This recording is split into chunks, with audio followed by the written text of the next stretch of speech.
Okay, so meron tayong nakuha na DC breaker. So ito. So i-try kaya natin supplyan ng 12 volts sa battery.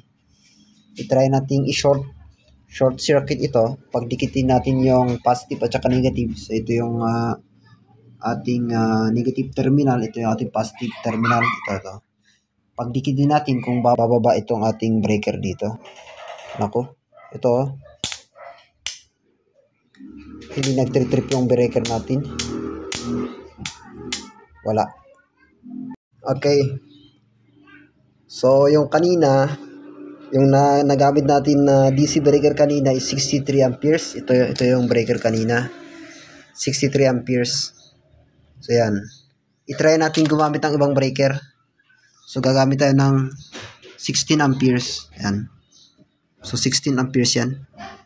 So i-try natin na supplyan uli ng DC current. Tignan natin kung mag-trip itong ating breaker. Yan, tignan nyo, bababa yan. Yan. Okay, so pag pala mataas yung